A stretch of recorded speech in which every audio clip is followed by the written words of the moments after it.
My name is Anita Benefor, and I'm a placement student with For a Safer Space. Today I'm going to be talking to you about 13 facts about autism. Autistic individuals are highly diverse. No one case is exactly alike. So, with all the stats out there, a lot of people assume or put autistic children and youth and adults into one category, but that is not the same for any of them. They are all different. Some of them have multiple disorders, some of them have co occurring conditions. So, it differs and it makes it a little bit difficult to use one treatment plan for all of the cases. So they're very diverse and we have to treat them as so. Autism is a neurodevelopmental condition, not a disease that can be cured. Again, this is another myth that a lot of people, specifically some parents, have with children who have autism. They believe that if the child gets placed in a treatment residence or a treatment home, that the staff are going to then fix their child. And that also kind of goes to say a lot of parents have difficulty accepting their child's condition. Everybody has dreams and hopes and aspirations for their children to be a certain way. So when they do come out with a condition like autism, sometimes it's hard to accept, especially given different cultural backgrounds and expectations that you might have for your child. Nonetheless, it is not something that could be cured. It's a treatment. It's not a treatment, but it's something that the plan when dealing with somebody or working with somebody who has autism is to work on a treatment to give them a better quality of life so that they are happier, so that they don't have low self-esteem, so that it's easier for you to interact and raise the child or raise the adult in the family dynamic.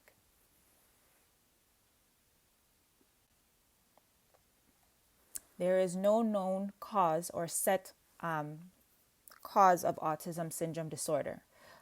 Researchers have been looking at this for a very long time, and they still have not been able to pinpoint what specifically causes autism. There are some families where one child comes out autistic and the other ones don't.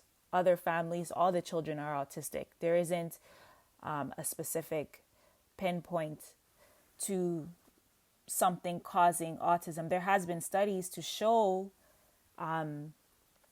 maybe certain diets or certain foods can be related to it, but it's not a direct cause. There still needs to be more work in that respect. Autistic individuals are highly creative and display imaginative expression.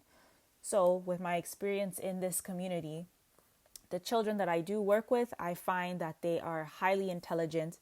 They are able to create things out of Play-Doh, out of paper, out of, with their hands and drawing, or even on the computer. They have very high skills in the creative force, or they're very in tune musically when it comes to art, painting, drawing, you name it. These children are well versed in that area.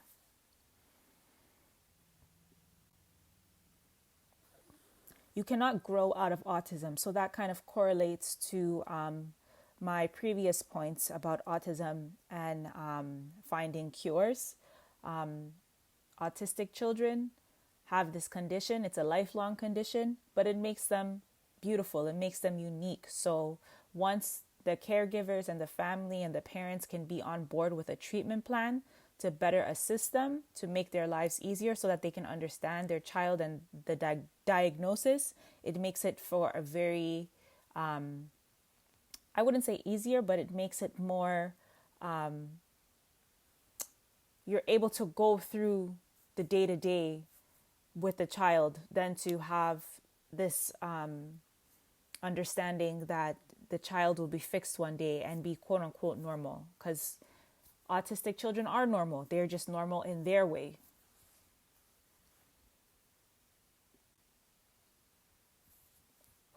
Autistic individuals think and process information differently than those who do not have it.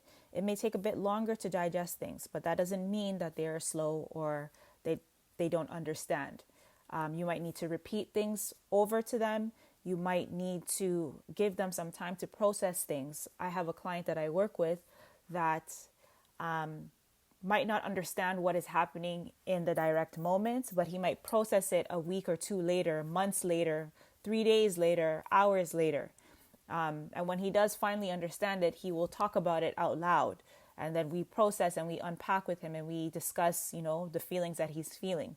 But every child, once again, is different. There's some kids that process immediately, and then there's some that process further down the line. So that is a normal thing with children who have ASD.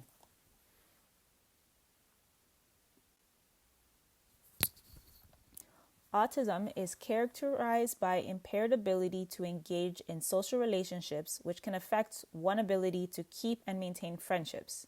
However, this doesn't mean that they don't want to make friends. So you must always be kind. Again, because they lack that awareness or that self-awareness, especially within group environments, it's harder for them to engage in an appropriate manner. Sometimes they don't even realize that there's other people around them. They kind of center themselves. So maybe other children or maybe other people might not want to interact with them because they might be awkward or they might do things that are not socially acceptable. But regardless, you still need to be kind when working with children who have autism. Autistic individuals have great motor skills. So they might be able to memorize a whole periodic timetable or memorize multiplication timetables. They might be able to recite things in different languages that I can't even do. They are highly intelligent.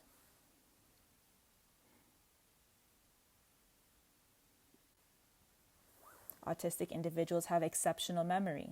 So again, this kind of relates back to my previous point. They can recite any type of car model if that is something that they're interested in. They can recite different bus stops, different train stations, different maps, different highways, different facts of information that they study and are interested in. They will tell you the ins and outs of that. But when it comes to maybe social relations and, communicating effectively with people, that's where they tend to lack or have an inability to progress.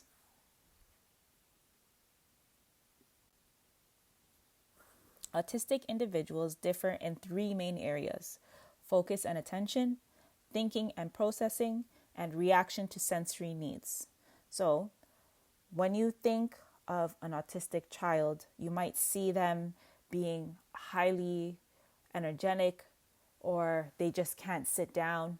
They have a difficulty processing information, especially in the classroom. If they don't have one-to-one assistance, it might be very hard for them to retain information that they're learning. So you might need to repeat things over and over so that they do understand it, or you might need to write it down, or you might need to find funner ways to engage them than somebody who does not have this condition.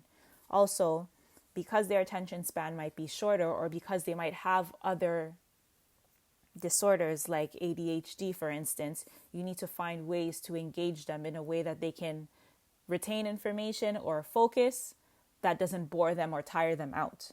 And also, they have a really big reaction to sensory. So one client that I specifically work with is a very big touch person. He likes to be outside in nature.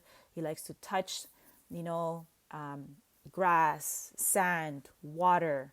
And those are the things that make him very happy, and he will be ecstatic and he'll be calm. And that's an area of strength for him. Whereas I have another client who likes to kind of observe people and will people watch, and he will be in his element. So when you take him away from that and you keep him in his room or you keep him alone, he does not tend to do well. Even though he might not be interacting or answering questions when he's around other children, he still likes to be around people. He just doesn't interact in a way that is quote unquote normal. But this is just some areas in which people who have autism function. One more slide. Autistic people may have co-occurring conditions or multiple disorders like ADHD. However, they are not the They are not the same. This just makes them more unique. And in that respect, you need to make sure you have a treatment plan that caters to both of their conditions or both of their disorders, because one might have ADHD and then the other condition, which counters that, is autism. So you need to find whether it's meds that kind of balance them out or find different programming to keep them engaged, because one side of their brain might be hyperactive and then the other side of their brain might be very mellow. So finding ways to pique their interest, to engage them, will be beneficial for the client at the end of the day. That is the end of my presentation. And last but not least, autism is a disability. This does not mean that they are stupid or lack the ability to function. They just need extra support. So their way of functioning might include, repeating things several times, or having one-to-one workers or two-to-one workers, depending on the intensity of their condition. Regardless, that is a normal thing for them. And the caregivers, the parents, the families, medical professionals, that is our job to make their life or their quality of life easier so that they can be happier and live colorful lives.